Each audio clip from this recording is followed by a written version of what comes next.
Alright, so I'm in the middle of the demo on these walls. I just wanted to show you guys some creative wiring and creative framing that I've seen so far. So I'll start off with the little peekaboo trick with running the wire.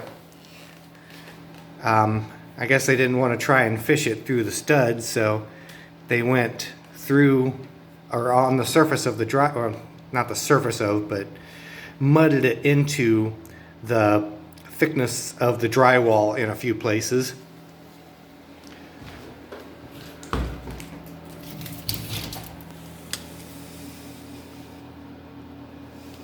Thought that was kind of cute.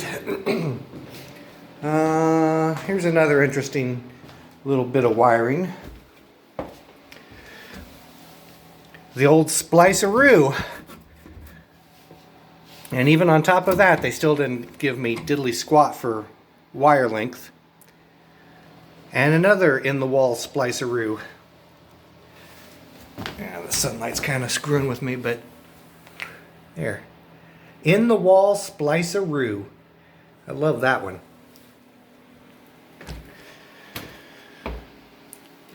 Stripped out their sheath a little bit too short. Another in-the-wall spliceroo.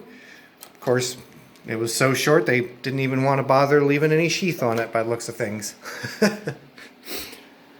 It's just, it's been interesting to say the least. Some of the splice or the wire nuts that they did, they just put the wire together and put a wire nut on it. Didn't bother to, excuse me. Drywall dust is getting me.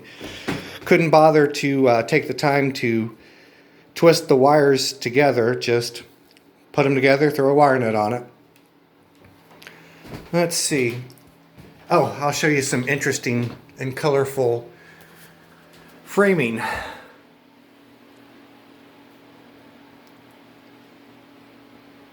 guess they just had some leftover studs and just kind of did what they needed to do with them.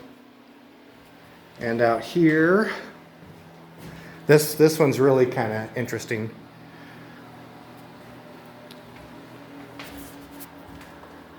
Even a nice, I don't know, 3/4 of an inch gap. I don't know what they were thinking. Oh, and down here, it does not even. There was a piece of Romex running underneath of this stud. If you even want to call it a stud at that point.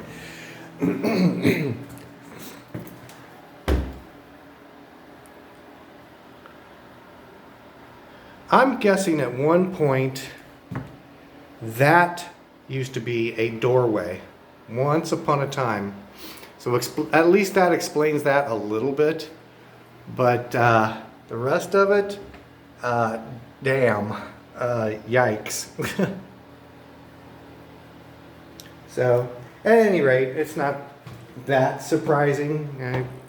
Ever since I left Austin, framing and wiring is one of those just wing it sort of things. So, anyways, we should have the rest of the stuff demoed yet today. Just trying to keep it as mess free as possible, but obviously that's easier said than done. Some of the pieces come out, in good sized chunks, some of it not so much. Part of this is done with nails, part of it's with screws. The part of it that has screws, been able to do the little magnet trick, find the screw head. Find the screw head and take a impact driver and remove the screws. That cuts down on the mess significantly, but with some of it being nails, there's nothing we can do about it, or very little we can do about it. So sometimes we have to make a mess, sometimes we don't. So anyways, I'll get back to work and let you guys do your thing.